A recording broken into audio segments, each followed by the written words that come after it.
Casi lo prefiero.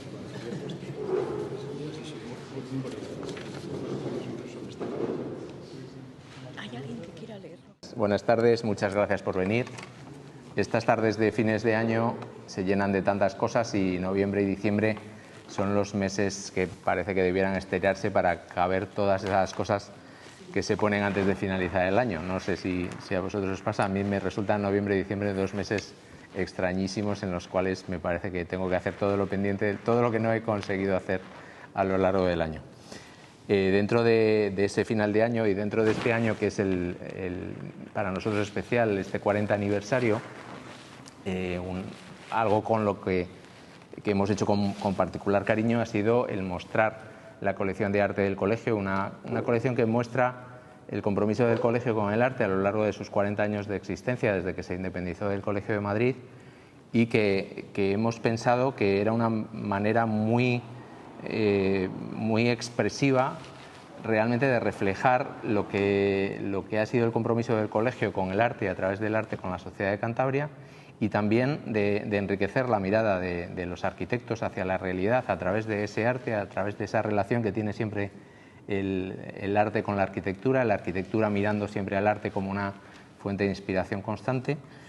Y la mesa redonda esta nos parecía un complemento muy bueno de la exposición, que a nosotros mismos nos sorprende ver este patrimonio que hemos conseguido juntar, probablemente en los años más en los que la actividad era más lucrativa o más brillante, y que hoy, con una profesión muy distinta, con una situación muy distinta, sin embargo nos sirve de acicate para recuperar esa visión más rica, más entregada a la sociedad, más abierta, y compartir con toda la sociedad y con los propios arquitectos una reflexión sobre lo que es la arquitectura dentro de como una de las artes, muy complicada, con muchas cuestiones añadidas de complicación, de dinero, de dificultad, pero que tiene con ellas en común lo que tiene de expresión de la época, y diría también lo que tiene de expresión de la permanencia del espíritu de esas épocas cuando pasa el tiempo. Por eso me parece un debate muy interesante contar con José Cobo, contar con Emilia Trueba, Salvador Carretero, Luis Alberto Salcines, Raúl Reyes, que me acompañan para debatir y centrar sobre todo esa idea de cómo el arte influye sobre el espacio público, cómo influye sobre la aspiración que tiene la sociedad de sí misma, sobre la idea de futuro que tenemos, sobre la idea de la sociedad que tenemos y la sociedad que queremos. Y por eso me parece que mirar atrás con 40 años de margen nos viene muy bien para plantearnos qué queremos hacer en los 40 años próximos. Por eso os agradezco muchísimo que estéis acompañándonos, os agradezco muchísimo a todos los de la mesa, a Salvador, a Luis y a Raúl, especialmente la magnífica exposición que nos han montado y que nos han ayudado a ver lo propio con unos ojos mejor informados, y espero que el debate pues sea muy enriquecedor para todos. Muchísimas gracias. Buenas tardes y bienvenidos a este primer debate. Gracias a Moisés como anfitrión del Colegio Oficial de Arquitectos, decano del mismo. La idea era, cuando se montó esta exposición, que coincide, como ha dicho Moisés, con los 40 años de la creación del colegio, tratar un poco la relación entre el arte público, el espacio urbano, la integración de las obras en el espacio urbano, la idoneidad de la colocación de las mismas, dónde están, cómo se encuentran, el estado de conservación y los últimos pasos que se han dado en este sentido en torno al arte público. La idea del debate es el siguiente. Los 4 intervinientes van a hacer una introducción de unos 10 minutos aproximadamente. Seguidamente yo les daré paso a que puedan comentar recíprocamente lo que ha dicho cada uno de los compañeros. Luego les haré yo una serie de preguntas relacionadas con el arte público en Santander en concreto, el estado de conservación, como decíamos, la idoneidad, criterios que ha habido, falta de criterios que ha habido, falta de una programación en este sentido.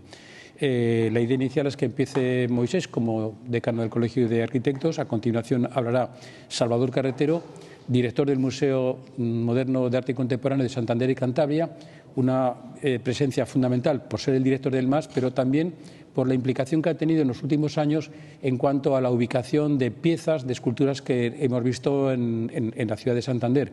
Él ha sido, en diálogo con los artistas, quien ha tenido la decisión de dónde hay que colocarlas. En este sentido nos parecía que era muy acertado. Finalmente intervendrán José Cobo, uno de los artistas, de los escultores de Cantabria con más obras, no solamente en Santander, sino también en Cantabria, obras en espacios públicos, no solamente al aire libre, sino también un aspecto que junto a Gema Soldevilla son únicos en Cantabria, y es que también han hecho obra religiosa, y al final un espacio religioso es un espacio público también. Y por último, Emilia Trueba, una escultora que ha trabajado en espacios de grandes dimensiones, también ha trabajado con esculturas que tienen una dimensión arquitectónica, escultórica, que rebasa un poco el espacio de lo íntimo. Muchas gracias, Moisés, por recibirnos en vuestra casa otra vez, y me parece estupendo además este tema, que tiene muchísimos vericuetos. Y lo que voy a hacer en 10 minutos es plantear un montón de ideas rápidas, veloces, para luego entrar en conversación, no solamente nosotros, sino entiendo que ustedes, vosotros, ¿no? Bueno, voy a marcar una fecha que creo que es fundamental, que es 1979, en este caso en España, que es muy importante porque hay un cambio de paradigma y una renovación en esta cuestión, lo que es el arte público y espacio urbano. De alguna manera hay que no olvidar que desde siempre las piezas escultóricas, arte o no arte, que eso habría que discutir una serie de cuestiones, o monumentos, etcétera, pues hasta prácticamente 1979 eran elementos cerrados en sí mismos, con una única mirada y con un sentimiento muy preciso en esa pieza. A partir del 79, con el cambio de régimen, la nueva administración y una nueva mirada a estas cuestiones, aflora algo que es muy importante en esta cuestión, que es una nueva participación social, porque no deja de ser un elemento público, un servicio público, un elemento que se instale en el espacio urbano. Los cambios de nomenclatura de esos espacios urbanos, una plena renovación de las urbes, de las ciudades, a partir de ese año, con una renovación muy grande a nivel general en este país, apertura de viejos espacios privados, creación de nuevas infraestructuras, y con una consecuencia que es una resignificación del concepto de monumento. Lo que antes era una cuestión cerrada en sí misma pasa a tener otra lectura que ahora abordaré. No debemos olvidarnos que son intervenciones tanto pictóricas como escultóricas e incluso fotográficas. Siempre queremos ceñirnos a esculturas o a monumentos o a piezas tridimensionales, pero también hay que pensar en que son pinturas o murales, de acuerdo, sobre todo en estos últimos años, que se están enluciendo muchísimos paramentos de edificios ciegos que se están decorando. Y tampoco hay que perder de vista lo que es, y son intervenciones de carácter efímero como permanente, ¿de acuerdo? Esto yo creo que es realmente importante e interesante. Como decía, a partir del 79 se pasa de alguna manera de lo inmóvil a lo móvil y se produce una metamorfosis y una transversalidad que es muy interesante en España, gracias o con motivo de ese cambio de régimen. Hay una negación a lo que es el valor simbólico histórico de la intervención de esas piezas y sí a una vehiculación de la pluralidad identitaria de la vida social. Afloran, por lo tanto, nuevos valores que se incorporan a la vida de la ciudad, a las intervenciones artísticas o de otra índole, que este es otro motivo de debate y de discusión, en suelo o en el espacio urbano. Posibilidad de la pluralidad y no de la propaganda. Obras abiertas, antes hablaba de piezas u obras cerradas, obras abiertas, publicitarias, para consumirlas con libertad por parte del ciudadano, estable o temporal, sin moralidad, implementación y presencia del arte contemporáneo a través del cual, en principio, aporta un nuevo diseño, a veces valorando el entorno, otras veces es discutible, aporte de formas neutras con contenidos modernos en las formas, génesis por lo tanto, de una plusvalía cultural, etc. sea, hay una conversión del espacio público en un escenario ciudadanista, en nuestro escenario que pisamos a todos y cada uno de los habitantes, residentes o no de cada urbe. Según Manuel Delgado, la política y la administración toma a partir de esos momentos, de esos años, la cultura como una nueva religión. Hay un texto de él, estudios muy interesantes, teóricos, a veces brutales, donde nos advierte o nos provoca sobre cuestiones de la ética o del interés mercantil que tienen estas nuevas intervenciones. Pone en cuestión a la política por imposición de la obra alegórica contemporánea, ya que la política despoja a las obras en muchos casos del concepto de monumento, el tradicional concepto de monumento, no en el sentido que todos conocemos de estatua, de la estatua del héroe, del monolito, del obelisco, del arco de triunfo. No, lo hace de forma más abstracta, más amplia, más excéntrica. Es decir, sin un centro fijo, sino varios centros a la vez de forma simultánea, que es signo de universalidad y de modernidad. Otros autores nos hablan del fracaso de la estatuaria contemporánea a la hora de configurar los espacios públicos urbanos. Por ejemplo, Victoria Gombalía, en un trabajo a finales de los 80, nos explica sobre la coartada del mero saneamiento urbano, con un efecto un tanto a lo Disneylandia. Ella critica en ese momento, estamos hablando de finales de los 80, ha cambiado todo muchísimo sobre estas cuestiones de esa forma. José Luis Brea, ya en los 90, con una gran evolución en este país sobre este tipo de cuestiones, que nos comunica sobre la pérdida de capacidad de las obras para alterar la lógica de las instituciones. Otro de los nuevos valores que a partir de ese 79 intervienen o se presentan encima de la mesa es el imprescindible trabajo en equipo. No se puede entender ahora mismo este tipo de intervenciones creativas o artísticas o plásticas o de otra índole sin trabajar en equipo. Los curadores, comisarios, directores, el artista, el urbanita, los arquitectos, la administración, pues tienen que trabajar en equipo. Tenemos que trabajar en equipo porque intervienen otros nuevos conceptos de acuerdo a la constante evolución de una ciudad y por ende, de los conceptos del arte. Otro de los nuevos valores es esa lectura urbana que es imprescindible tener en consideración a la hora de trabajar este tipo de cuestiones. Es un tema que, por ejemplo, el arquitecto Bohigas en Barcelona, con motivo de los Juegos Olímpicos del 92, y de Barcelona como capital cultural también precisamente en el 92, trabajó y desarrolló arduamente en pos de su consecución y de su defensa. Paradojas e incomprensiones. Sigo volando sobre distintas ideas que yo creo que sobre las que vale la pena pensar o reflexionar. Era a veces la incomprensión del ciudadano por esa descomposición aparente de significados que nos plantean o nos proponen o nos provocan obras nuevas, de nueva instalación. Incomprensión del ciudadano a veces acostumbrado a esculturas entendibles, aunque esto es muy, muy discutible. Cada vez que nos hablan de estas cuestiones, siempre me remito a las meninas, que muchas veces no se las podemos admirar, pero poca gente conoce qué significa, qué son las meninas, o el perro ladrando a la luna de Antonio Quirós.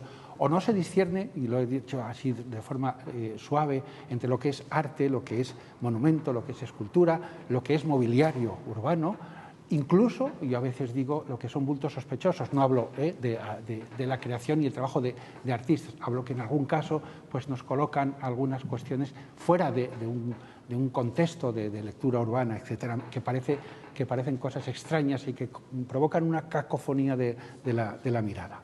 Ejemplos en España tenemos el caso Barcelona, que lo he citado, no me voy a meter, pero ahí trabajaron muy mucho los arquitectos Bohigas y Acevillo, y trabajaron de forma codo con muchos artistas. Hubo muchísimos problemas entre los artistas y los arquitectos a la hora de trabajar el desarrollo de estas cuestiones. Por ejemplo, el famoso proyecto de configuraciones urbanas de Barcelona en el 92, que luego generó la Fundación Espai del Poblenou y generó otros distritos. De acuerdo a la descentralización de las ciudades, la expansión generó otro tipo de desarrollos y otro tipo de conceptos.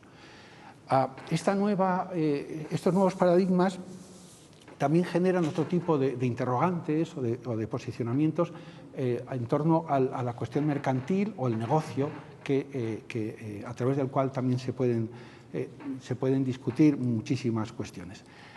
También aflora la génesis de una competitividad entre ciudades. Es realmente curioso. Manuel Delgado denominó esta cuestión como una ideología ciudadanista. O Rosalind Deutscher hablaba de la nueva industria del arte público a modo de arma estética al servicio de políticas urbanas opresivas, etcétera, etcétera. Lara Portolés lo mismo. Y otro ejemplo de este tipo de cuestiones es el arte rotonda, la famosa moda que ha inundado muchas de las pequeñas y grandes ciudades como el arte rotonda, que yo discuto tantísimo, porque si algo necesita el ser humano a la hora de disfrutar, de reflexionar, de conocer cuestiones sobre una pieza que te plantea un artista o un proyecto, es precisamente un poco de no movimiento o de un movimiento sostenido a través del cual puedas disfrutar o entender sobre una cuestión. Por eso discuto tanto lo del arte rotonda, incluso hay muchas veces que se nota cómo está a veces forzada la lectura urbana de una hermosísima, magnífica, maravillosa pieza que no tiene su mejor sitio a través de una rotonda. No podemos pararnos, si circulamos en coche para disfrutar una pieza hermosa de Alba González o de Miquel Navarro, porque está en una rotonda. Y a veces nos cuesta acercarnos a disfrutar de ella andando. No quiero hablar del 1% de la inversión por ley que a partir del 78 se nos obliga en este país, que luego derivó en otro tipo de actuaciones de patrimonio histórico-artístico a partir del 85, etc. Y el caso de Santander, y ya termino con esto, que yo creo que podemos hablar un poquito si queréis, y me voy a circunscribir o parar un poquito en el Palacio de la Magdalena, que es el típico ejemplo de jardín de esculturas muy discutible, donde se van acumulando piezas muchas veces interesantes, pero a veces sin ton ni son, sin lectura y sin respeto de ese jardín. Es la reconversión de espacios naturales, incluyendo obras muy importantes, muy interesantes. Los murales de los edificios de los que he hablado, que es otra moda que adorna nuestras ciudades. Nosotros, de alguna manera, fuimos pioneros con la Torre del Rin y la intervención de Orayo, que es una obra efímera, no lo olvidemos, aunque se haya convertido en permanente, es una obra efímera. Es muy importante no olvidar los proyectos efímeros y permanentes. Las fotografías de los comercios, que ahora mismo, de los comercios que están siendo abandonados, pues que están apoyando la creatividad y el trabajo de nuestros muchísimos interesantes fotógrafos, pero a veces fotografías que están a lo mejor empequeñecidas por no habiendo sido bien estudiado el sitio donde han sido ubicadas. El vandalismo, no me voy a meter. Y lo que afecta al MAS, pues el MAS tiene obras urbanas, que lo ha dicho Luis, y por ejemplo el monumento a José Hierro lo trabajamos, se lo encargamos a Gemma Soldevilla, y fue una intervención que ya todos conocemos, muy interesante, diferente a lo que se pretendía. Intervenciones o trabajos de conservación y restauración, como fue el que afectó a tu pieza, José, de un acto vandálico que tumbó una obra que se nos pidió ayuda y trabajamos codo con codo para restaurarla. La ubicación de dos piezas de Miró que dependen del museo que tenemos en depósito en esta ciudad, que fue muy costoso instalar, pero que son piezas importantes a raíz de aquella exposición que la Fundación el Centro Botín organizó. Aquí tenemos dos momentos del día de la inauguración, dos piezas realmente interesantes, o esta también del museo de Okuda y Remek, que está en la Fundación Santander Creativa, u otras piezas que como es esta, la rampa Sotileza de Baltasar Torres, el portugués, una pieza que dirigió, comisarió y que es propiedad del museo, y que hicimos una producción que fue muy laboriosa durante más de un año. La verdad que fue algo, ahí está, aquí tenemos a Baltasar Torres.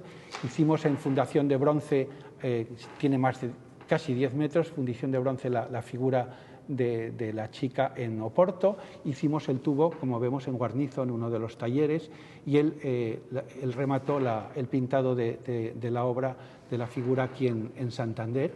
Y al lado de ella, este fue el día de la inauguración, que fue, la verdad, que muy emocionante.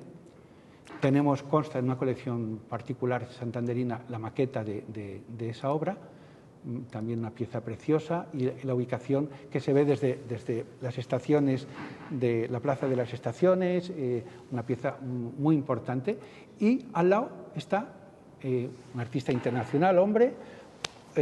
También trabajamos, con un trabajo que se nos encomendó al MAS y que tuve el honor de comisariar y de dirigir, y que es propiedad también del museo, esta de Concha García, que todos conocemos en la Rampa Osotirieza. Esta fue una producción completa aquí en Santander, y aquí tenéis algunas fotos del proceso de producción de esta obra, que fue muy laborioso y que al final, incluso el día de la inauguración, incluso experimentando con materiales que no fueran caros, que no fuera acero inoxidable, etcétera, sino composite, que utilizáis mucho en arquitectura, que fuera barato, eficaz y que pudiéramos conservar. Cada 2 años volvemos a reponer las letras que el padre de Concha García escribió seleccionando obra de la Puchera de Pereda, de Sotireza, que luego tuvimos que vectorizar, digitalizar, recortar e instalar en más de 220 metros cuadrados y más de 600 metros lineales de texto de esta hermosísima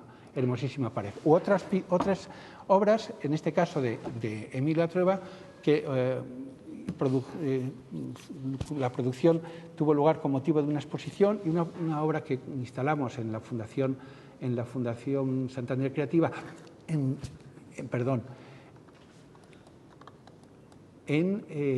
PVC, en tubos de PVC que se rompieron enseguida cuando se estaba segando el césped.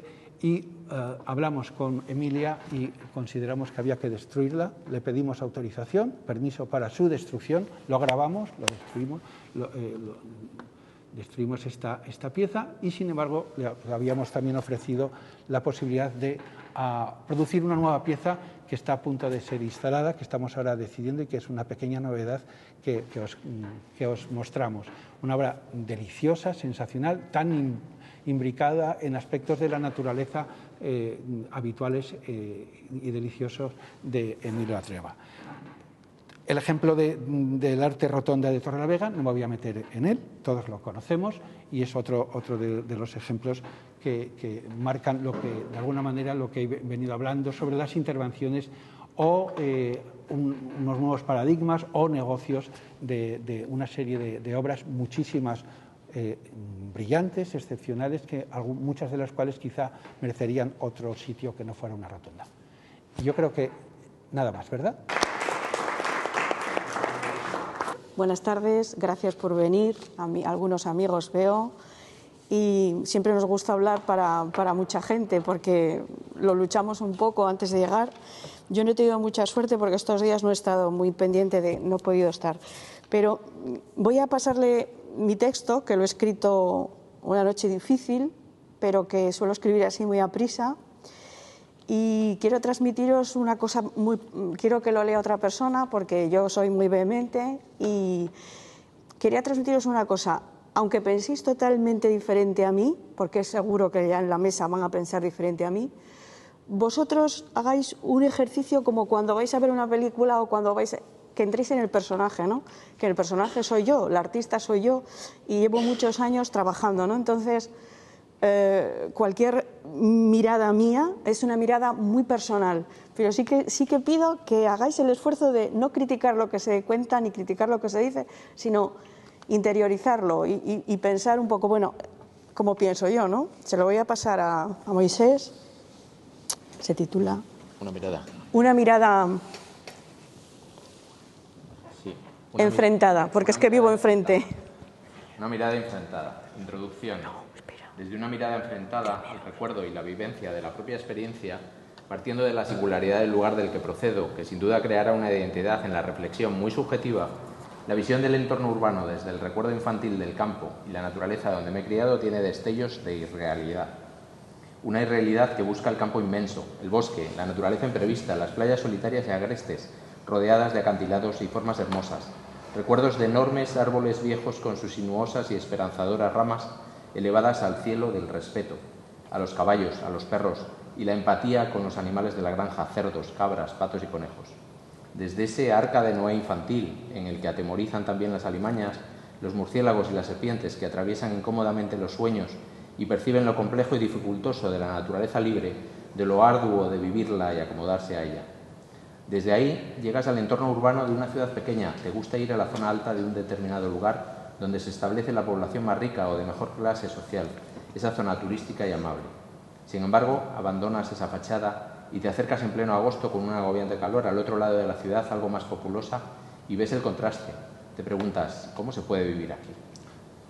¿Cómo arreglan su convivencia entre edificios feos y sucios, con pisos muy altos sin ascensores, calles estrechas y oscuras, sucias y con desechos de todo tipo, latas, botellas y plásticos, colillas, restos? Los pobres pájaros de ciudad buscan migas entre maltrechos árboles recortados, en alcorques regados con pis y excrementos de perros. Los patios abandonados, los bloques ásperos, los ruidos intensos, los gritos en las calles, los coches impacientes y los continuos despropósitos. Cada 100 metros hay un nuevo obstáculo. Te preguntas si esto es lo urbano. ¿Quién resiste aquí? ¿Por qué tan exiguos edificios con pisos tan pequeños y sin comodidades? ¿Cómo resiste un anciano? ¿Cuál es la vida de un niño? No hay árboles, ni jardines, ni apenas vida más allá de la humana en los barrios pobres. El impacto es grande. Algunas calles aún tienen tintes de posguerra, sin comodidades, con viviendas apiladas, huecos extraños, locales apagados, cutres y bares peores. La gente vive apiñada como en cualquier escenario tercermundista. Y aquí te preguntas de nuevo, en este entorno tan difícil para mí, deshumanizado, que no ha variado desde los años 50, que permanece estancado y sin progreso, ¿cómo aplicas el arte público en un espacio urbano tan degradado? Desde esa ensoñación infantil de la que provengo, resulta muy difícil establecer un contexto donde el arte como tal aporte una esperanza o un cambio. La primera pregunta es, ¿por qué la ciudad no ha conseguido convertirse en un espacio más verde? Que no es otra cosa que más natural, más humano. ¿Cómo no se ha sabido invertir en proyectos donde los árboles autóctonos y bien adaptados pudiesen crear espacios de descanso para mayores y niños? El árbol como bien de intención, como respiro, la sociedad dejó crecer el asfalto en la especulación y el deterioro. Con las arcas vacías, las distintas corporaciones no lograron invertir en terrenos que derivasen a pulmones verdes. Mi intuición es crítica. ¿Por qué un entorno urbano se divide aún en zona rica y zona pobre? ¿Por qué no se percibe desde lo público la necesidad de converger en lugares más limpios, silenciosos y habitables? Todo el esfuerzo desde las administraciones es hacia el consumo, el festejo y la ornamentación artificial puntual, rápida, de usar y tirar. Nada permanece, nada crece. En los arquitectos, la misma de Siria. Siempre vemos planos y maquetas que se llenan de arbolitos, pero que en la realidad desaparecen. El propio artista que resuelve en aceras y rotondas sin poder o querer establecer sus prioridades como ayudante del jardín planetario, Gilles Clement. En este difícil contexto hay que plantearse preguntas de nuevo. ¿Cumple el arte la labor de cambio del entorno? ¿Ha de estar presente en todos los espacios de la ciudad y buscar conexión con ellos? ¿Ha de buscar reflexión o diálogo? ¿Simplemente impactar? ¿Ha de tener género? ¿Ha de ser popularizado, politizado, consensuado? Detrás de los lugares donde está ubicado un edificio con gran capacidad para albergar la atención de las personas, ¿se añade también una escultura a modo de adorno? ¿Qué labor chamánica se espera del arte o de una obra escultórica? ¿Puede acaso desintoxicar toda la deshumanización arquitectónica, décadas de abandono y desinterés social por estructuras más cómodas, ecológicas, satisfactorias? ¿Qué se puede hacer ante una enorme falta de conocimiento del espacio y de la distribución esencial para el desarrollo urbano más acorde con este momento actual? Oye, muy bien, me ha parecido, es que parece tuyo. Gracias. Bueno, lo ha leído magníficamente, yo lo he interpretado justo como lo he escrito cuando lo pensaba, ¿no? Muy bien, me ha parecido precioso.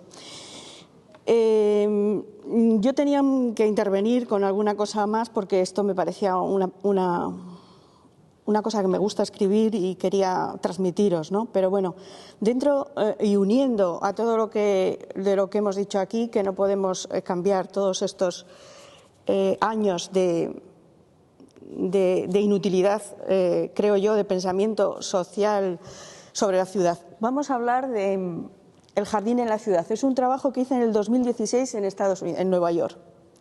Yo iba con mi cámara, que no era muy buena, se movía, entonces las fotos, algunas de las que he tratado.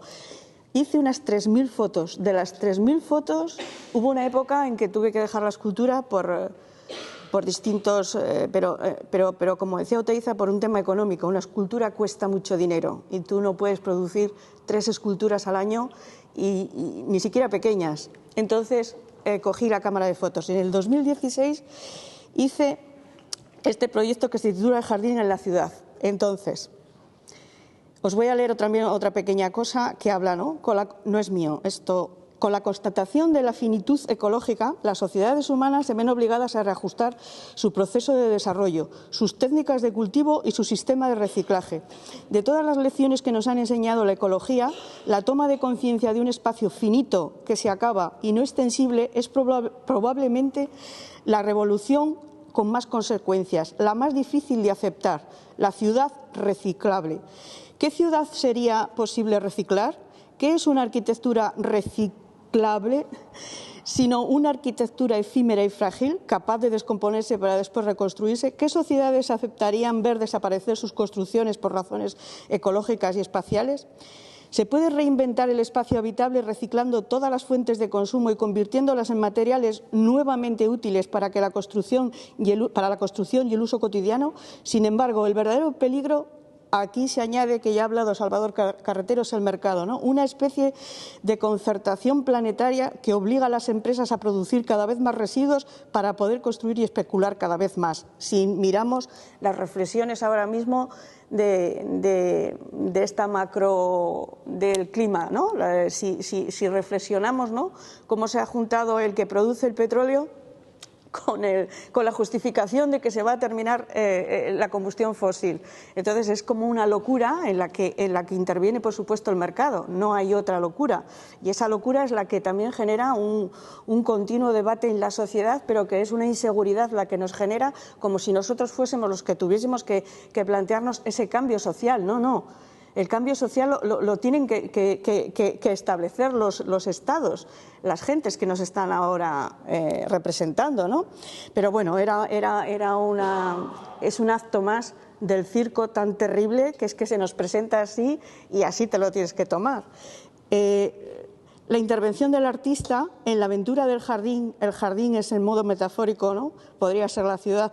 Tendría que reducirse a una sola línea, incluso a un solo punto del libro de Gilles Clement, Jardines, paisaje y genio natural. Hablo aquí del jardín como de la apuesta más complicada, ¿no?, de la apuesta que construye el hombre, de la apuesta de la naturaleza, que ya no podemos traer ni esos acantilados, ni esos árboles, ni esos bosques a la ciudad, pero sí podemos construir el jardín.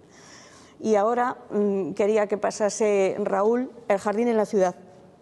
Esta es la primera foto, que como veis es un espacio que se adaptó porque era el espacio donde pasaba el Skylab, que era el tren también, y entonces lo que han hecho es una vía enorme, no sé ahora deciros kilómetros, pero es muy largo, son 7 kilómetros, 8, y ahí lo que han hecho es un paseo, la gente va paseando, la verdad que es muy, muy agradable, y para mí era como un pulmón, o sea, en el centro de Nueva York. Y luego está hecho de una forma el jardín es muy cercano, es de pequeñas flores, pequeños árboles, porque no se permite más por el sustrato que pueden poner, ¿no? La siguiente. Aquí veis un pequeño detalle.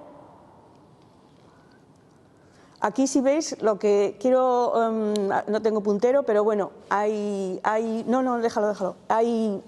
Le veis a lo lejos cómo se interfiere, pero bueno, lo que yo trataba de explicar es, no sé cómo deciros, el pequeño sustrato, o sea, entre todo eso hay 3 arbolitos.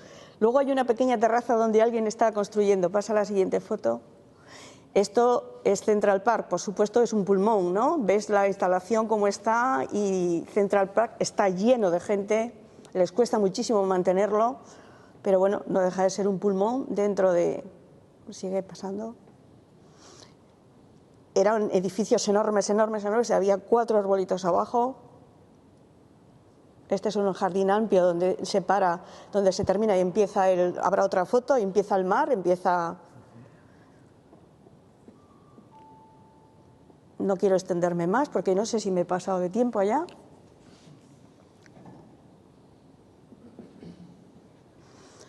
Esto también lo tengo de la zona, se hace lo mismo de Santander, pero tengo más fotos feas y no quería traerlas en este momento porque tampoco...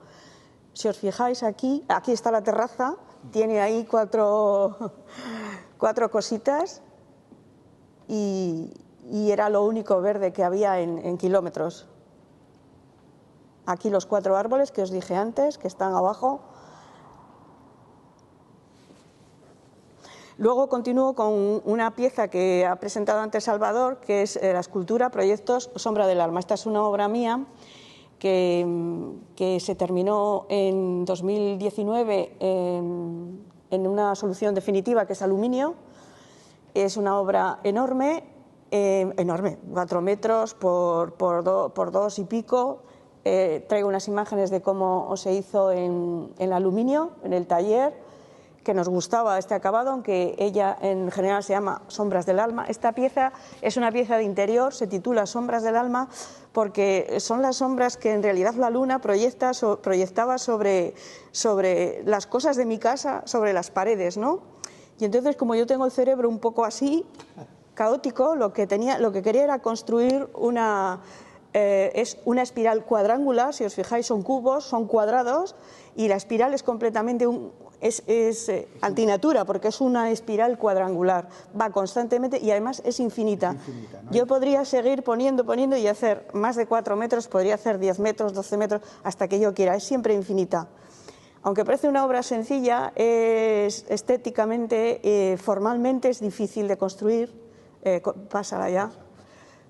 Deja este vídeo un poquito, a ver que me va a reñir. Igual me riñes a ti, alguien. No, por tiempo. Es una obra difícil de construir por su intrincado desarrollo, pero al tiempo tiene que guardar un orden, porque si no ordeno la espiral, si no ordeno los ensamblajes que hago, quedaría una obra horrible. O sea, realmente es como construir también un jardín. Esta es la pieza acabada y bueno, hay un vídeo, no sé si este es un vídeo o es el siguiente, es igual. Estamos esperando ya instalarla, ¿no? Es recién pintada, recién acabada, y como os fijáis, su proyección inicial, que fue en el museo, una instalación que se hizo en el Museo de Bellas Artes, iba proyectada ahí hay un soldador, iba proyectada con una luz sobre las paredes que era impresionante, porque en realidad se multiplica, ¿no? Las líneas del alma se multiplican, y yo creo que es igual que el alma de todos nosotros, intrincada, pues con muchas vertientes, con muchas tal, pero al mismo tiempo es una obra arquitectónica. O sea, a mí la arquitectura me parece un bien de la sociedad, los arquitectos me parecen genios. Cubos, pasa esto un poco por encima, esta es la serie de cubos, vete un poco más a prisa, esta serie de cubos, están hechos en madera. Yo también, mi mayor trabajo siempre es en madera, pero también partimos de la misma cuestión de antes. Cualquier obra que lleve a la escultura lleva a un presupuesto alto, ¿no? Entonces, todas estas obras en madera, vuelve un poco hacia atrás, la primera, la segunda, son cubos entrelazados. Si os fijáis aquí, ya no hago la espiral, sino que construyo los cubos, los entrelazo. Está hecha en madera de cedro. El cedro es una madera incorruptible, dicen, y un olor fantástico. Desciende del Líbano, o sea, los primeros árboles se hacían, dicen que si la cruz de Jesucristo era en cedro.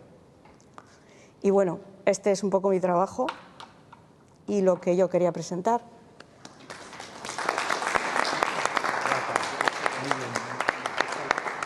Muchas gracias a Moisés como decano del Colegio de Arquitectos, a Salvador, a Emilia, a Raúl, a Luis Alberto por acompañarme en esta presentación. Bueno, como somos bastantes en la mesa, yo voy a tratar de ser escueto y por eso he escrito algo que se refiere a la labor no solamente de observador, sino también de observador de cómo va evolucionando el mundo de la escultura, sobre todo en el ámbito público, sino también como vamos a llamarlo, como creador, aunque es una palabra que no me convence demasiado, pero bueno, artista tampoco me convence demasiado. Entonces, bueno, fundamentalmente, bueno, voy a enseñar algunas diapositivas, probablemente voy a decir solamente el nombre de quién lo ha hecho y luego, después en el debate, para no alargarme, podemos entrar en ellas, podemos hablar sobre ellas en concreto. Si da tiempo, si no me extiendo mucho, al final de las diapositivas hay algunas obras mías que también puedo enseñar y luego se pueden discutir. Pero ya digo, somos muchos, entonces voy a intentar ser escueto. Bueno, lo he titulado Marcador, Entorno y Escala, fundamentalmente porque estas son lo más importante que tenemos en escultura en relación con la arquitectura a la hora de valorarlo, porque la escultura siempre se relaciona con la arquitectura o con el paisaje. Entonces, el entorno, que es una de las tres cosas, arquitectónico o paisajístico, y el tamaño y proporciones de las plazas, calles y edificios son los factores más importantes para establecer la escala de las esculturas. Principal elemento a tener en cuenta a la hora de diseñar para el espacio público. Es decir, la escala es fundamental y el entorno también, es lo que va a dar la obra.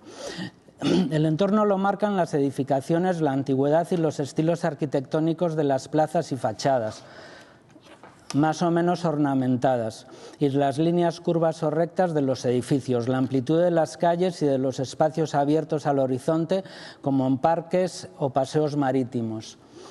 Las plazas y calles en los cascos antiguos de las ciudades, aunque pueden ser amplios, tienen aún escala humana, de tránsito a pie. La referencia para estos entornos es el mismo cuerpo humano. Las proporciones de los edificios son antropomórficas. Las avenidas, ajardinamientos y calles estrechas invitan a la proximidad. Aunque las estatuas allí instaladas puedan ser enormes por cuestiones de altura y distancia, ante nuestros ojos mantienen la escala y las proporciones humanas, es decir, es un espacio cómodo en el que nos movemos encontrándonos. Esto es la Plaza Mayor de Amberes. Lo anterior no tengo que explicar lo que es porque todo el mundo lo sabe. Las esculturas en el ámbito público son marcadores que ocupan lugares simbólicos. Conmemoran los eventos importantes, victorias militares, triunfos políticos y personajes significativos o mitológicos que forman la identidad y configuran la historia de la comunidad. Bueno, esto es la Ópera de París y esto es una obra de Carpo, que está en la fachada de la Ópera de París. También ocupan las fachadas de edificios oficiales, ministerios, estaciones, etc., informando sobre la función de las instituciones que albergan entre sus muros y ensalzando la labor por medio de alegorías o de otros elementos representativos. En este caso, en la Ópera de París, una de las alegorías es la de la danza de Carpo.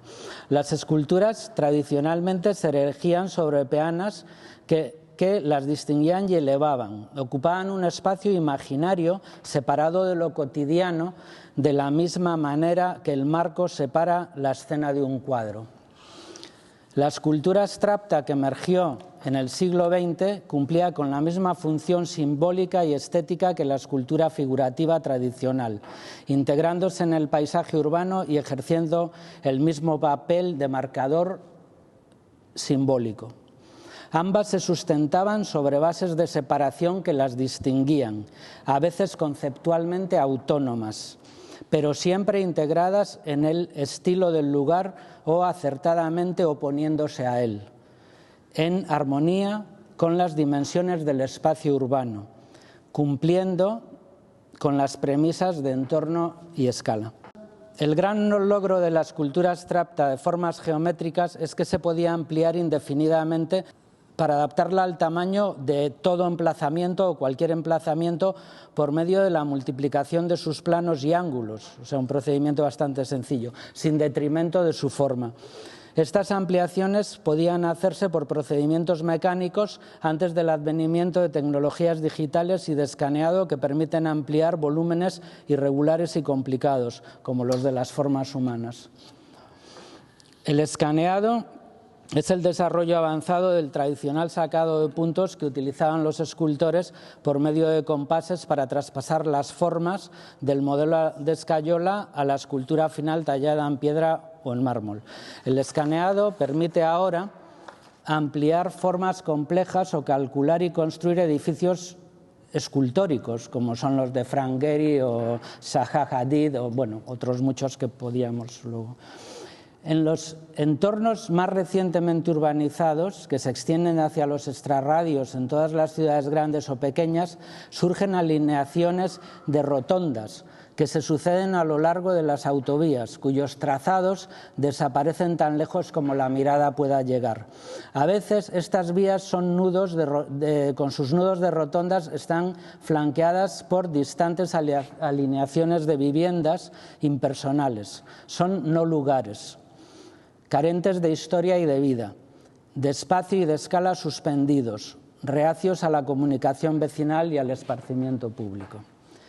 Son entornos neutros, lugares que demandan esculturas muy grandes, colosales incluso, esculturas autónomas de formas legibles en el corto periodo que se tarda en rebasar los emplazamientos diseñados para transitar sobre ruedas a grandes velocidades, donde solo el tamaño, ni siquiera la escala por falta de referentes, importa. Sería deseable dotar de identidad a estos no lugares para diferenciar entre zonas idénticas y así transformarlas en lugares. La resolución creativa de este tipo de intervención es un reto pendiente para la escultura contemporánea. Ardua tarea también para las administraciones con los bolsillos poco profundos, pero posible. La tarea de humanizar zonas suspendidas en el espacio y en el tiempo, zonas de tránsito rápido que nunca se recuerdan, donde el procesamiento inmediato de la imagen es prioritario. Difícilmente podrá competir en presencia una escultura, por grande que sea, con la envergadura de un gran árbol o un grupo de árboles o con un bosquete. Lo que sí podrá hacer la escultura, y no los árboles, con toda su belleza, es crear lugares. Como es sabido, la escultura posmoderna, ya sea figurativa o abstracta, a menudo prescinde del pedestal. Así se muestra más próxima y accesible al viandante, del que requiere una atención e implicación directa, por asentarse en su propio terreno. Citando al prestigioso teórico de arte y profesor Simon Marchand-Fid, diría que algunas de las intervenciones urbanas más exitosas creadas en los últimos años son de carácter interactivo o performativo. Esta es el Crown Fountain de Plensa, en Chicago, de Jaume Plensa. Luego podemos hablar sobre esto. Y esta otra es el Cloud Gate, pero lo llaman la Lluvia, de Anish Kapoor. Y luego esta es el Memorial al Holocausto, que está en Berlín, muy cerca de la puerta de Brandenburgo. Bueno, una gran parte de la escultura contemporánea es figurativa, o mejor dicho, representacional, puesto que el objetivo del artista no es ya la reproducción formal del cuerpo modelado, sino la de utilizar el cuerpo como significante, y su representación reproducida por los medios que sea, moldes, escáneres, impresiones, fragmentos, como texto y subtexto de aspectos y reivindicaciones sociales, políticas o humanas que son el centro de su discurso. Las esculturas, una vez bajadas del pedestal y en relación directa con el ciudadano, tienen varias posibilidades para adecuarse a la escala de los nuevos entornos, más amplios y heterogéneos de las ciudades, el gigantismo, las multitudes o el distanciamiento estratégico entre elementos. Esos son recursos que se pueden utilizar. Hay bastantes ejemplos de gigantes en el arte contemporáneo. Aquí tenemos unos de Claes Oldenburg. Eso es una sierra, esto es una bicicleta sumergida. Esto es el gigantismo, del que hay muchos ejemplos. Este es de Anthony Gormley, de Louis Bourgeois, de Mark Quinn, de Antonio López, y esto es de George Segal. Entonces, digo, con el distanciamiento, bueno, las muchedumbres también pueden estar compuestas de multitudes de cuerpos distribuidos horizontalmente o entrelazados. Aquí tenemos un ejemplo de Magdalena Abacanovich. Con el distanciamiento estratégico entre las obras, como esto, que vemos también de Anthony Gormley, con el distanciamiento estratégico las obras pueden reducirse a la interacción entre dos o más elementos. Esto es aplicable a todo tipo de escultura pública.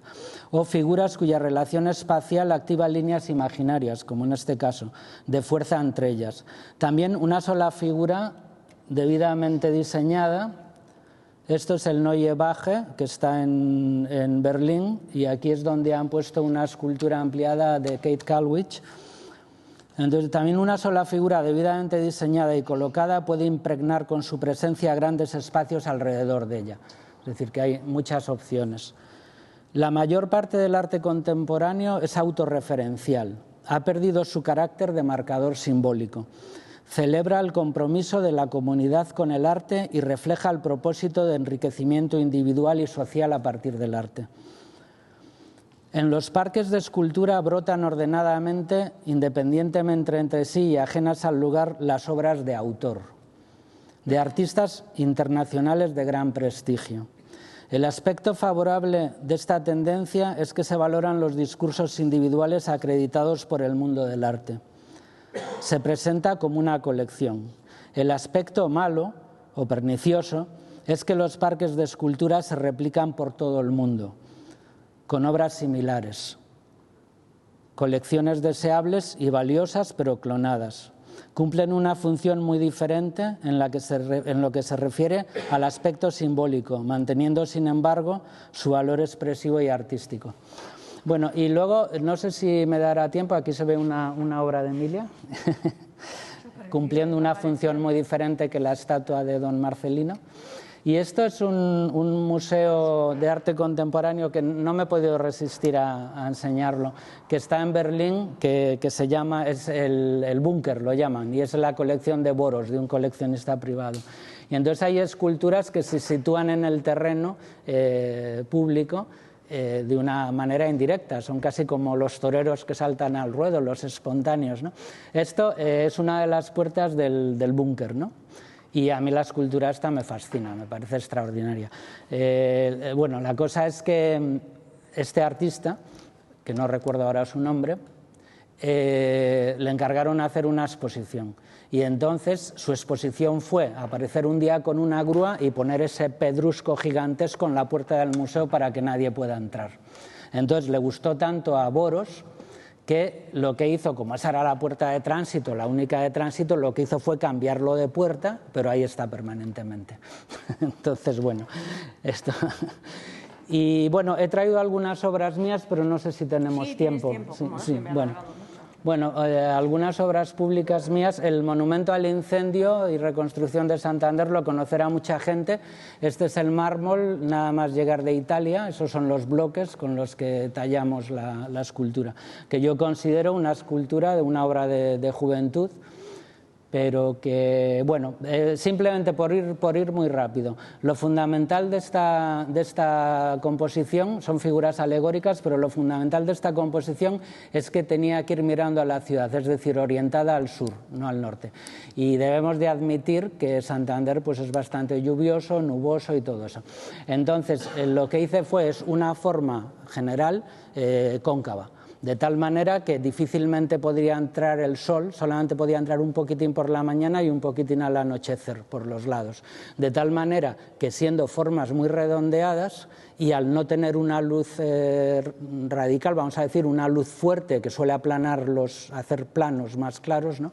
Sino que lo que hace es matizar, o sea, saca mucho más los grises, muchos más tonos de grises. Una luz directa te saca los blancos y los negros, y una luz suave te saca los grises, una gran gama de grises. Entonces, teniendo en cuenta que iba a ir orientado al norte, lo que hice es cerrarlo para que no entre el sol y que jueguen las formas redondeadas de grises con las nubes que normalmente hay en el fondo en nuestra ciudad. Entonces, esto es un ejemplo, esto es otro, a medida que cambian los días va cambiando. Estas son esculturas que están alrededor, que tienen otra función completamente diferente y que podemos explicar luego. Este es el grupo de los raqueros, que supongo que conoce casi todo el mundo, y bueno, tiene dos aspectos fundamentales. Uno es que quería activar la horizontal y la vertical, por eso hay uno de los niños saltando. Si se fijan, las cabezas juntas forman un abanico, y es decir, que de alguna manera están sugiriendo todo el movimiento de una sola figura en el momento de lanzarse. Otro aspecto importante es lo masivo del muro, que quería contrastarlo con la fragilidad de las figuras. Y otro aspecto importante es que, así como lo hemos visto como un abanico que están integradas unas con otras, a medida que andamos alrededor de la escultura se van separando, de tal manera que no hacen una apología de la pobreza, sino que separan, de la idea que tenemos de los raqueros, de personajes costumbristas, sino que lo que hace es separarlos, metiéndole a cada uno en su propio mundo. Es una escultura que yo llamaría existencial, es decir, que se modifica mucho de uno a otro. Estos son unas fotos que me mandaron de cómo se integra en el paisaje, que yo creo que es bastante importante, ¿no? No están separadas, no tienen el marco alrededor, y aquí se las ve también en el fondo con la obra de hierro de José Hierro, de Gemma Soldevilla. Esta es la escultura que hice en Alemania, en Nebra, en Sajonia-Anhalt, después de ganar un concurso.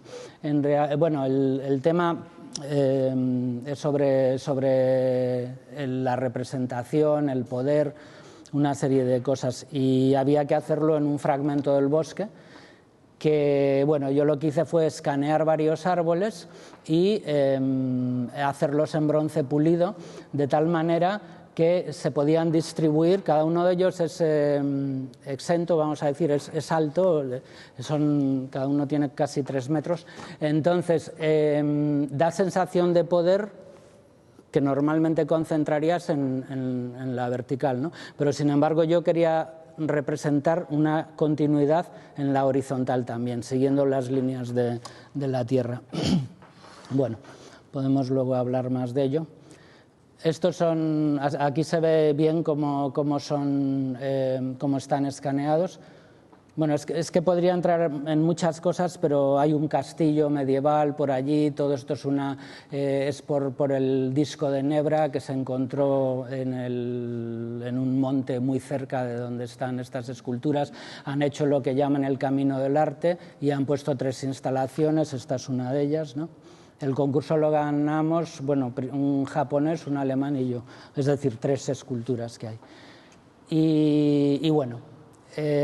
Esta escultura se me ocurrió paseando por la Madalena, porque, como digo, el disco de Nebra es de la Edad de Bronce, y yo estaba pensando en el reflejo de los cascos que describe Homero en la Ilíada, el reflejo de las puntas de las lanzas de bronce, de los cascos de las armaduras, y paseando por la Madalena en un bosquete que había, ¡pum!, después de intentar no sé cuántas cosas, por fin, ¡pum!, se me presentó la idea esta, ¿no? Y cuando me encargaron hacer algo para la conmemoración del concurso de piano internacional Paloma Ossi, en lo primero que pensé fue en lo de Nebra. Pensé que tenía que... Porque hablando de lo de Nebra, siempre me refería a un ritmo horizontal. Y entonces, pensando en el piano, pensaba en ritmo y horizontal. Tiene que ser así. Entonces, lo que hice es con un monolito con 4 monolitos, vamos a decir. Son unas planchas de mármol de Macael y otro y la negra es de Marquina, que de alguna forma hacen referencia al piano sin replicarlo. Pero lo fundamental, lo que saqué de Nebra, es el ritmo que se forma en la parte alta. Otro aspecto importante que he hablado antes es el entorno arquitectónico, ¿no? Entonces, aquí tenemos 4 torres que anclan el Palacio de Festivales, hay muchas líneas paralelas, es una arquitectura contemporánea y era lo adecuado hacer una cosa así. Nadie puede imaginar aquí sentado a un pianista de bronce, sería una cosa absurda. Bueno, entonces estos son diferentes puntos de vista. Como digo, el entorno es definitivo, la escala también, puesto que puedes decir, bueno, el presupuesto es que va a ser muy caro y no sé qué. Te pueden decir, bueno, ¿por qué no nos haces los mismos monolitos, pero de 1 metro? Pues no puede ser de 1 metro. O sea, la relación con el cuerpo es definitiva. Tú no puedes hacer las cosas del tamaño que quieras. Jaume Plensa contaba cuando le encargaron, por cierto, la escultura de Crown Fountain, esta, que yo considero que es una de las, quizá la mejor intervención que he visto en arte contemporáneo público. Eso lo pagó, se llama Crown Fountain porque lo pagó la familia Crown. Y cuando les presentó el presupuesto eran 17 millones de dólares. Y entonces Crown le dice, oye, pero no puedes reducir un poco la escultura. Y Plensa le dijo, bueno, si usted reduce Chicago, yo reduzco la escultura. Bueno, y creo que esto es todo. Esto es en un anochecer. Bueno, podría entrar en más temas de cómo incide la luz y cosas de esas, pero ya está. Sí.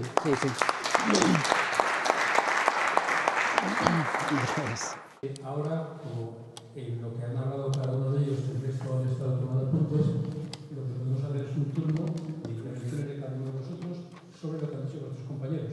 Es que ya se me ha pasado la frase que él dijo, que hablaba, que habías dicho que habías dicho que la escultura era la forma y el árbol pues era otra cosa, algo así, ¿no?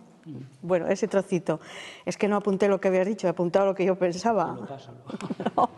No, bueno, que estoy en contra, porque nada más que es poner un ejemplo pequeño, porque claro, somos diferentes y tenemos diferentes ilusiones, ¿no? En 1987 estaba yo en Alemania y poco antes moría Joseph Beuys y vi perpleja, porque yo era muy joven, y el final de un proyecto que se llamaba 7000 robles. Él empezó con unas piedras enormes que colocó en el Fridericiano y dijo, de aquí no las muevo. Todo el mundo estaba en contra de unas piedras negras, unos monolitos, que lo que hacían era intervenir pésimamente en el espacio. Y él dijo, no muevo de aquí las piedras. Al terminar esto, cada una de estas piedras ha de ser un árbol. El proyecto eran 7000 árboles. Él ya venía, cuando yo ya fui, ese proyecto se estaba terminando. Plantó unos 5000, él murió en el 86, terminó en el 86. Eso que él hizo, que era en contra, creo que alguien murió pegándose un golpe contra uno de los monolitos y tal. En cada trozo de aquel mármol hay un árbol inmenso. Ahora es un patrimonio de la ciudad. Todos lo admiran y ha sido un cambio brutal para la ciudad. Estamos hablando de Kassel. Es que se ha convertido en un patrimonio los 7000 árboles. Yo es que lo que hablaba todo, aunque luego tienes que hablar de tu obra, que es la obra formal, la que estás haciendo, mi trabajo últimamente me he vuelto a ceñir como Moisés leía a mi estructura cuando nacía, a la tierra, a los animales y a la tierra. Y entonces te quería decir que sí, que el árbol es una forma. Y es una forma impresionante y es una forma que nos ayuda a continuar. Es nuestra continuación. Y como escultura me parece una perfección casi irrepetible. Sí. Ya no digo más, me he extendido mucho. Difícilmente podrá competir en presencia una escultura, por grande que sea, con la envergadura de un árbol, de un grupo de árboles o de un bosquete. No puede competir. Otra cosa es que quieras dotar de personalidad. Sí, pero decías que el árbol no construía espacio, decías que el árbol no hacía, ¿no? Igual lo he entendido mal.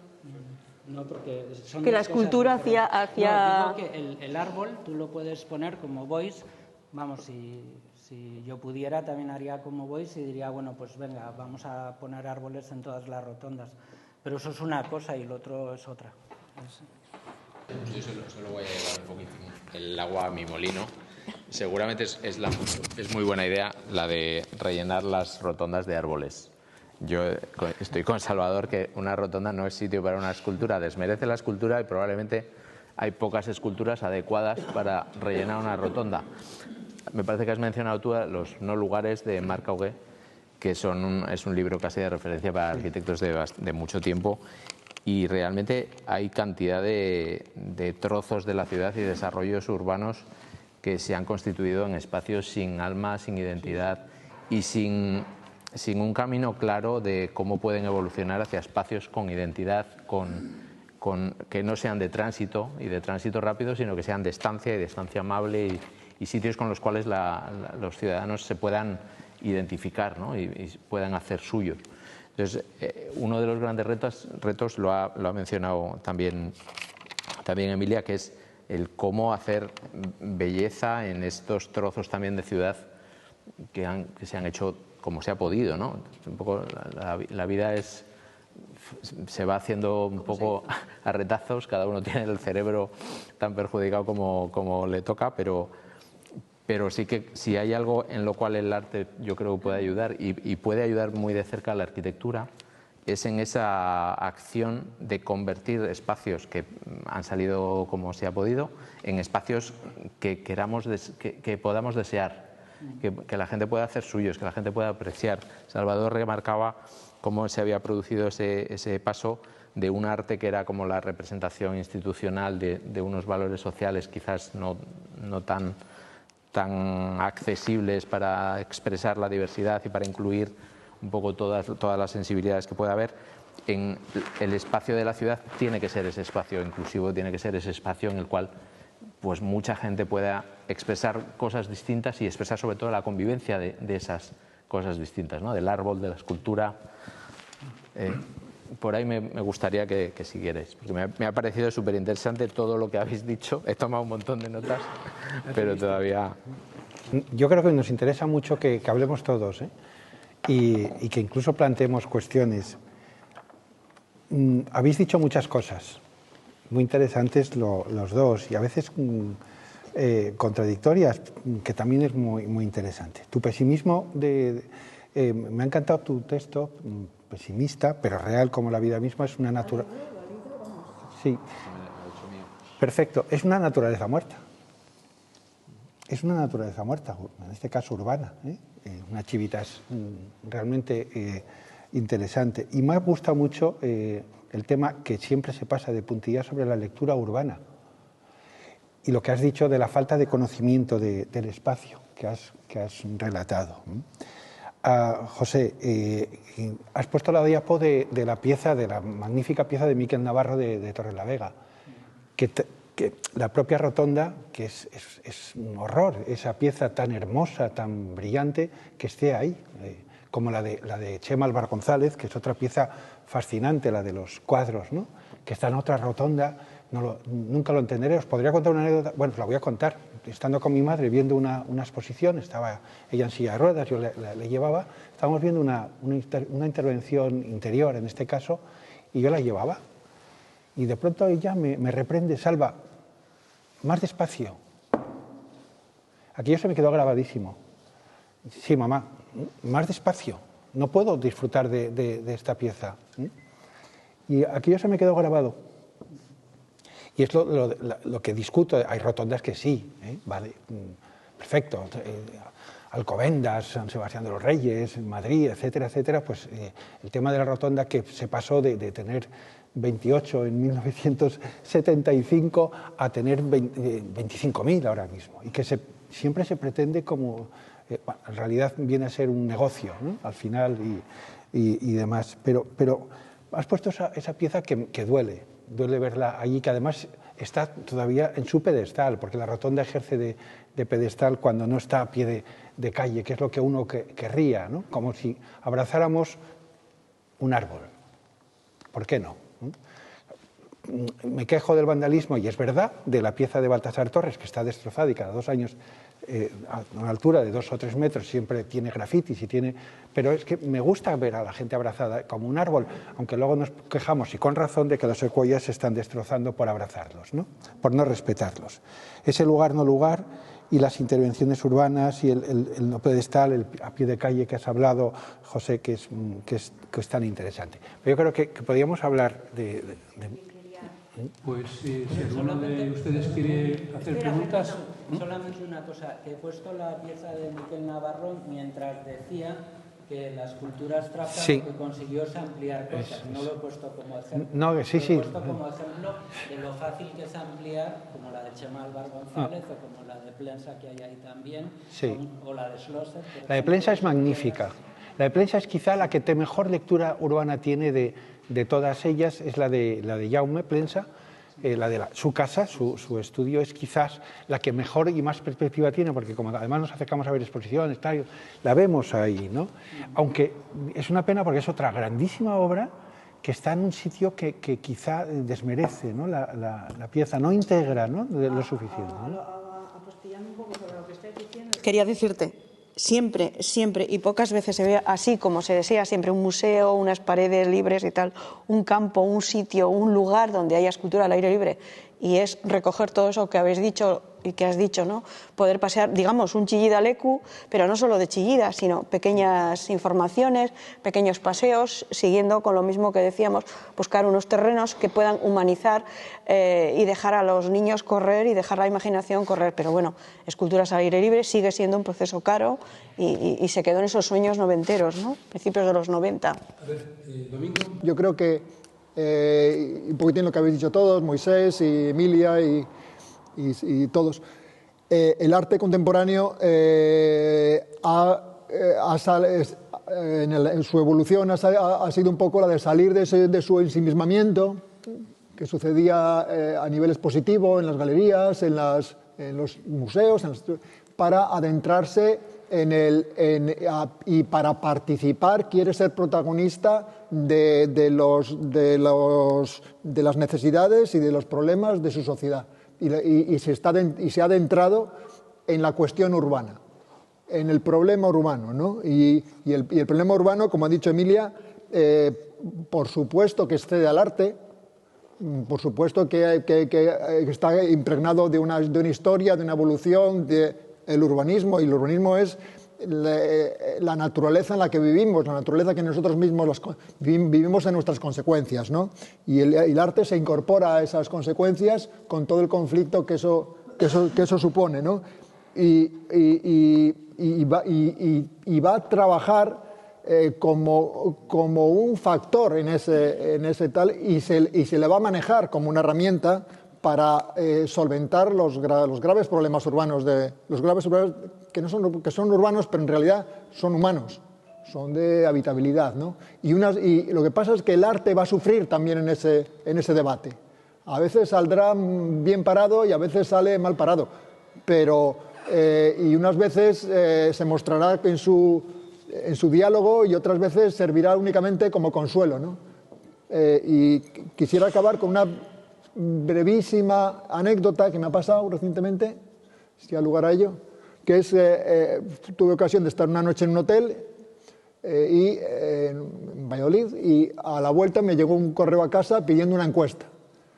Y el hotel era un hotel moderno, estaba bien, pero les dije que hacía falta arte, no tenían arte en las paredes, estaba muy bien, pero no muy aséptico, ¿no? Y no hay cosa más inhumana, más desasosegante que un hotel que sabes que es un lugar de paso, en el que no puedes posar nada, no puedes dejar nada de huella, y entonces la presencia del arte entiendo que es una manera de identificarte y de sentir que el lugar también cabe tu sensibilidad en los lugares, ¿no? Y ese ingrediente del arte como una capacidad, el arte como capacidad, como saber que tú cabes ahí en los lugares, ¿no? Que de alguna manera se está pensando en nuestros rincones de humanidad, en la parte poética de la vida, ¿no? Bueno. ¿Hay alguna intervención más sobre este tema?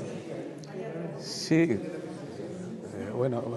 Sí, gracias por las intervenciones que habéis ido desarrollando. Y el arte público y espacio urbano hablaba Salvador al principio de la capilaridad entre todas las disciplinas para abordar algo como el lugar de la simultaneidad que es el espacio urbano, ¿no? Y hay para mí una reflexión fundamental sobre la labor del arte en el espacio urbano, la hemos ido viendo desde el cine. Y Wim Wenders, que es alguien a veces muchos de sus protagonistas son la ciudad misma, tiene una reflexión que a mí me parece que viene aquí perfectamente encajada, que es la siguiente, que dice: si los hombres fueran capaces de escuchar las historias que les cuentan los lugares, estarían menos solos. Entonces, bien, esto viene a que esa elocuencia del arte, buscando sobre todo la esencia del arte, que es la significación y el sentido, no la belleza estética directamente, sino significación y sentido, tiene mucho que ver esa elocuencia con aquello que exponía José en su momento de Carpeaux en la ópera Garnier y todo esto, como esa idea de que las historias en el tiempo, que pueden ser de memoria o pueden ser de proyección, porque la Estatua de la Libertad es una proyección en el tiempo hacia adelante, en el futurible. Y realmente que el arte tenga la labor de contar estas historias puede ir en relación a esa soledad terrible, promiscua del hombre contemporáneo metido en la congestión del espacio ese, del no lugar al que habías estado comentando antes. Y para mí esa es la gran labor del arte en el escenario urbano de convivencia, ¿no? En esa naturaleza que decía Domingo, que es la sustitutiva de la naturaleza natural, vaya la redundancia, ¿no? Bien. Pues con este Wim Wenders a mí me parece que es mi posible aportación mínima a este debate.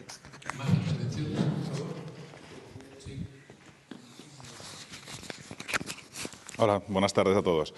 A mí me gustaría enfocarnos en dos cosas. Ahora mismo, si miramos hacia la historia, hacia atrás, la significación del arte en los espacios públicos ha sido muy ocasional también, era excepcional. El arte era una excepcionalidad. A medida que nos adentramos en el siglo XX, bueno, los siglos anteriores llegamos a un momento en el que el arte es casi una obsesión y un objeto de consumo y de producción. Y la sobreestimulación que podemos llegar a tener todos nos va a hacer a veces no ver prácticamente ni aquello que tiene mucha calidad. Creo que hay una sobreestimulación de la persona a través de objetos artísticos, una pérdida del valor de esas propias piezas por esa incapacidad que podemos tener para disfrutarlas y entenderlas, ¿no? Incluso detenernos ante ellas, que el detenimiento, me ha gustado mucho esa parte de espacio de espacios, que hay que tomar tiempo para prácticamente todo. Y luego luego por otro lado, creo que no hay el arte no puede resolver, el arte puede acompañar propuestas, no puede resolver, pero sí puede mejorar el día a día en muchos momentos, en lugares en los que esos estímulos de los que hablo son invisibles, bueno, inexistentes más que invisibles. Y luego, dentro de ese consumismo, me gustaría, es que son varios temas, pero no sé, dentro de esto tendremos los cementerios de arte, porque hay cantidad de cosas, habrá obras que se destruyan y que yo lo veo como, casi lo voy a decir como lo agradezco, y no porque me parezca bien, sino documentar ese lado efímero. Pero esa sobreabundancia de ahora mismo de piezas y ese anhelo de aportar cada vez más piezas va a hacer que otras desaparezcan, se desplacen, no se coloquen, no se lean, no se entiendan, o unas se tapen a otras, ¿no? Por un lado hay un consumismo que destroza el propio arte, una sobreestimulación que lo empobrece, y sin embargo me sigue pareciendo la gran herramienta para poder lograr un... Contradictorio, sí. Sí. Pero es muy interesante. Y muy interesante, sí. Es muy interesante porque, a ver... ¿Tú eres arquitecto? Sí, soy Román. Pues bueno, por lo menos es que no sé. Pero Se acaban que no había arquitecto. Es que además... Di Emilia. No. Que me ha parecido muy razonado, muy tal. Yo lo que le quería preguntar, según hablaba, pero es que luego... claro... Dices, el arte sí puede. ¿La arquitectura? ¿Te has hecho la pregunta si la arquitectura sí puede hacer esa labor? Y lo contrario. ¿Lo está haciendo? Y lo contrario. Ya. Las dos cosas. Toda herramienta es para el bien y para el mal. Por eso hablaba antes. Pero es más potente la arquitectura. La arquitectura tiene el desafío enorme de reconvertir los espacios que ella misma ha creado. El arte sirve de aliado fundamental. Lo que ha dicho Clemente es importantísimo. Sí. Las intervenciones que antes mostraba Salvador en la rampa Satileza, las intervenciones de José Cobo que muestran a esos raqueros que fueron, que muestran ese incendio que pasó, que ha formado parte de la ciudad, ayudan a contar esa narrativa. O sea, es un poco la película de la ciudad, de los que estuvieron, de los que estamos, de cómo queremos que estén nuestros sucesores. O sea, yo creo que la arquitectura y el arte, lo mejor que tienen en común y lo más potente es esa capacidad de transmitir la narrativa de una comunidad, de lo que fue, de lo que es y de lo que viene a ser, ¿no? Y de dialogar y de debatir, porque genera además otro conocimiento. Lo que has dicho, Clemente, y lo que has dicho, ¿cómo te llamas, perdón? Román, es muy, muy interesante. Por eso hablaba, uno de los puntos que yo creo que son interesantes es ese trabajo en equipo. El artista es fundamental. El artista es fundamental cuando tiene que intervenir en un espacio, muy importante, pero también pueden ayudar otros profesionales de otros campos, el urbanista, el arquitecto. Hay una escala, perdona, Salvador, hay una escala que es rápida, es que hay una escala, el arquitecto que construye, las construcciones de arquitectura y ese 9%, o sea, 19% que consume arte. ¿Entiendes? Cuando la arquitectura es un consumo masivo, o sea, quiero decirte que hay una gran diferencia a la que puede llegar dos personas como Cobo y como yo, aunque él llega más porque has visto que tiene no sé cuántas obras en la ciudad y sirven para hacer esa explicación, a la que puede llegar la arquitectura, ¿no? La arquitectura privada, la arquitectura pública, para mí es el gran bisonte, bueno, y ha tenido sus épocas o no, pero sí es el que marca la comunidad. Lo que yo hablaba, la vivencia humana la está marcando la arquitectura, el día a día, donde vives, donde... Es mucho más potente que el arte. El arte era un consumo mínimo, era un consumo de las élites también, pero para tener en un salón o incluso para explicar, como es en Italia, para explicar la historia, que era por lo que los Uffizi, los otros, que es una maravilla. Tú vas allí, como decía también ahora Moisés, y te explicas la historia, ¿no? Pero ese concepto ha cambiado de 1900... No, sí, en el siglo XX ha cambiado completamente. Ahora es un concepto en el que estoy muy de acuerdo contigo en lo que has dicho de abuso, ¿no? De consumo, abuso y consumo. Sí, quería comentar que la ciudad contemporánea se ha vuelto un territorio absolutamente complejo y infinitamente difícil, simultáneo y sobreexcitado, como dice Román, y con mucha razón. Y el arte, hoy hemos visto ejemplos en el que el arte ha salido triunfal, ha salido triunfoso. Qué bien los raqueros, qué bien los raqueros, qué bien la escultura de Emilia, qué bien lo que han hecho en Nueva York, qué bien Plensa, pero cuando el arte que le necesitamos para enfrentarnos a la habitabilidad de las ciudades, del urbanismo contemporáneo, hay muchas veces que va a salir derrotado y hay veces que va a salir a jugar en un terreno muy jodido y hay veces que va a salir a jugar mal pagado a una tapia con un revoco malísimo y que se va a caer no va a aguantar, o sea, entra a jugar en un terreno donde se va a dejar la piel, el arte. Y está bien que se adentre y nos hace falta artistas dialogantes, igual que nos hace falta arquitectos capaces de dialogar con otras disciplinas y tenemos que hablar y el arte hablará con la biología y hablará con la ingeniería y hablará con la arquitectura y entramos en un territorio fundamentalmente holístico, o sea, que abarca, geográfico, o sea, cuya todas las acciones afectan a todas las demás. Y claro, y es así, y el que no quiera jugar a ese terreno, pues que se vuelva al museo. Pero el arte hoy contemporáneo está en esa cancha de juego tan ambiciosa, tan hermosa y tan heroica. Combinaciones de arte y arquitectura grandiosas, como por ejemplo la de Barcelona, la catedral, pues ahí ves el artista, ¿no? El primero, el que lo inició. Yo creo que es una conjunción fabulosa, porque él pensaba, el arquitecto, ¿no? Él pensaba, no, el otro, el Gaudí. Quiero decirte que él pensaba como arquitecto y como artista. que eso sería una conjunción fabulosa, pero claro, no todos los arquitectos van a ser artistas ni todos los artistas son arquitectos. Sin embargo, como decía antes, yo voy más porque soy un jardinero o una jardinera, o soy más un pequeño hacedor de cosas, digamos, una persona un ebanista o algo así, ¿no? Pero el arquitecto sí tiene esa posibilidad. De ahí mi texto de el arquitecto y la sociedad sí pueden cambiar las cosas. Sí nosotros somos la pieza romántica, ¿no? La pieza que toca el alma, como mi obra. Yo toco el alma, cuento cosas, puedo escribir poesía, puedo escribir ese texto.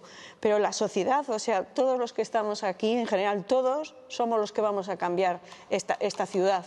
Y también la arquitectura y el arquitecto y los arquitectos del futuro. Pero también los que pueden rehabilitar, los que pueden no tirar, los que pueden ayudar a crear estos grupos, que se conciencia al ayuntamiento de que las gentes tienen que vivir mejor. Como el ascensor del que hablabas, que es vivir mejor. Pero son pequeñas cosas que sí están dentro de la arquitectura, no están dentro del arte. Es mi crítica, ¿no? Pero... ¿Una pregunta ahí? Sí, Pedro. ¿Trabajado con algún arquitecto del espacio público desde los últimos años? O sea, ¿ha habido alguna No, yo lo he intentado que sepáis. Sí, ya he contado el caso de Barcelona. No, bueno, digo aquí en Santander. Aquí en Santander... O sea, ¿cuándo habéis encargado a un arquitecto trabajar? No.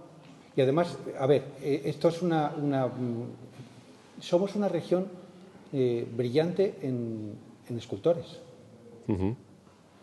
Y aquí tenemos a dos, pero en los años 90, Cantabria y Santander, Cantabria en general y Santander en particular, ha sido y es una tierra especialmente rica en talento tridimensional, porque yo prefiero ir más allá que la mera escultura, ¿eh? No se ha trabajado precisamente porque tenemos que cuidar también a nuestros escultores y no llegamos tampoco. Fíjate, tan sencillo como esto. Fíjate, José tiene 4 piezas en la ciudad, 4, ¿no? Creo que sí. 4. La de Tonetti, la de los Raqueros, la de Paloma sí y la del incendio. Yo lo que quiero decir es que lo mismo que nos pasa a nosotros, ¿eh? Esto no es una crítica. Entonces, fíjate, al final hay un autismo disciplinar. Espera, Pedro. Emilia Trueba, que es una grandísima artista, no tiene ninguna. Y vamos ahora a trabajar una con muchísimo esfuerzo. No, yo no he trabajado nunca con un arquitecto, como tampoco hemos recibido propuestas de arquitectos. ¿Pero a qué te refieres trabajar con un explico? arquitecto? No, te quiero decir, Emilia, que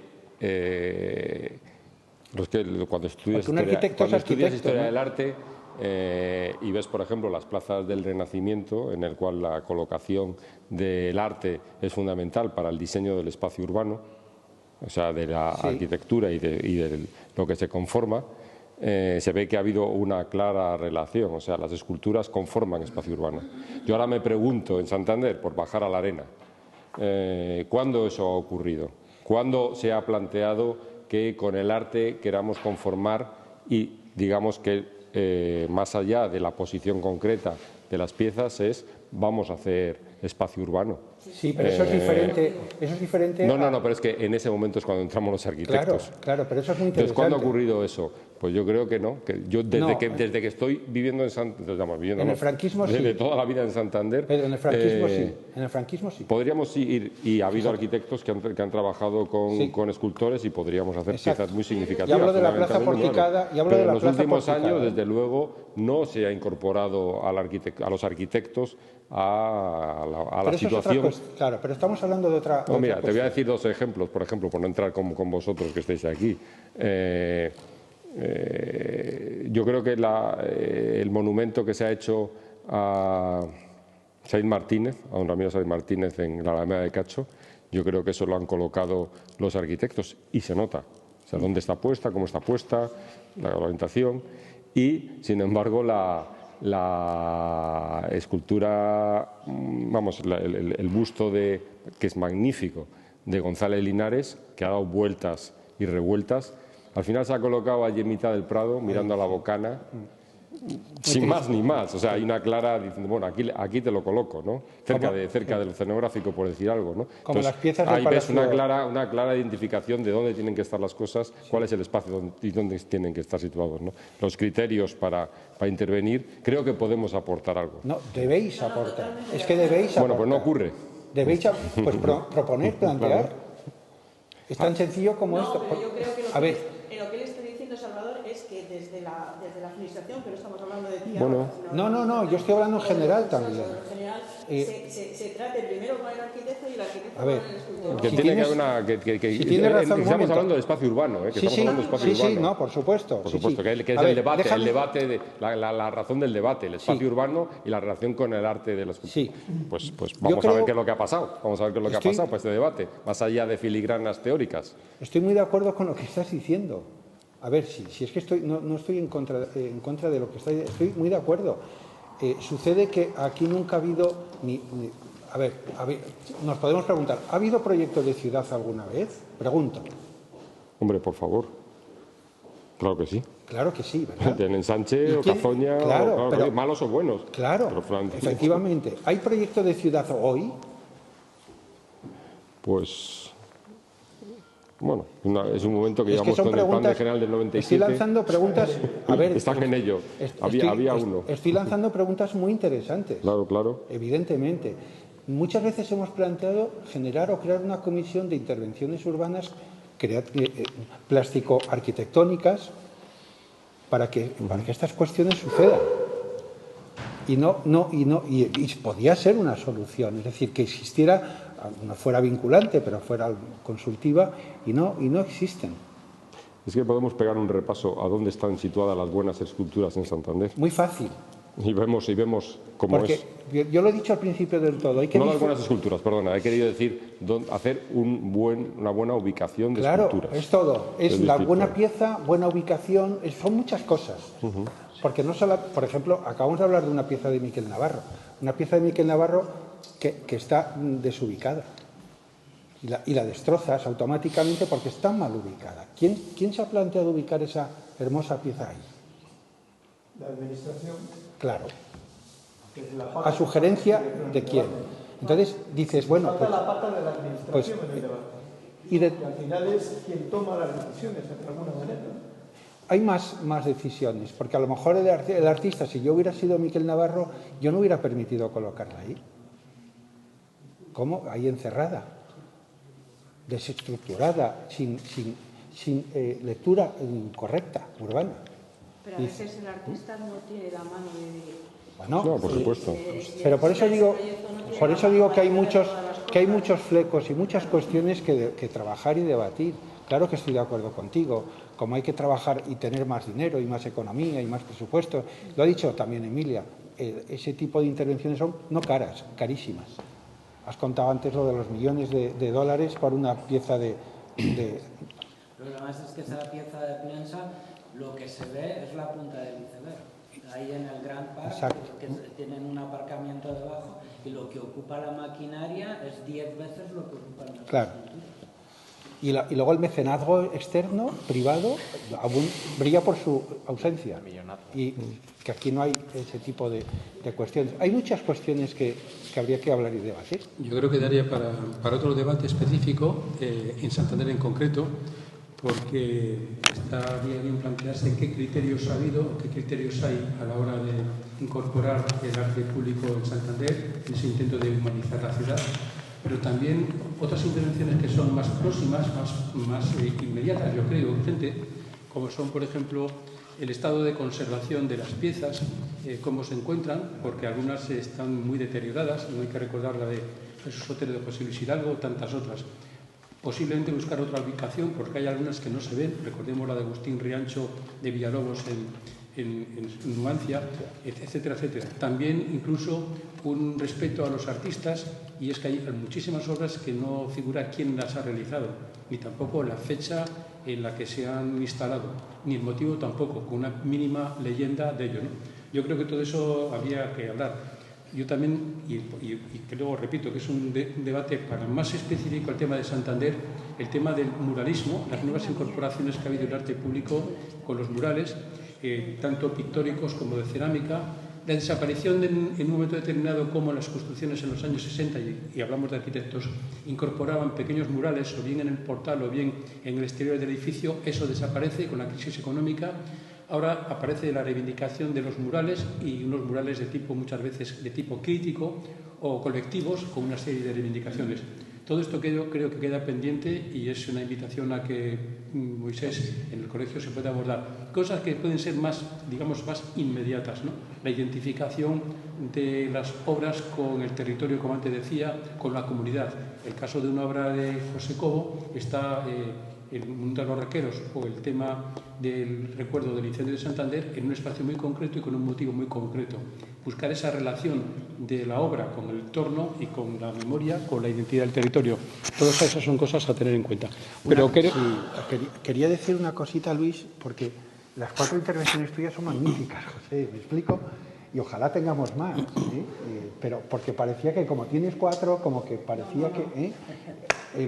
ahí, vamos, quiero dejarlo bien claro. Y perdóname, Luis, porque para mí es importante, ¿no? Gracias a ustedes, por supuesto, gracias a José Cobo, gracias a Emilia, gracias a Salvador Cardero y gracias, por supuesto, a Moisés como decano del colegio, como anfitrión, tanto de la exposición como de estos debates. Y buenas noches.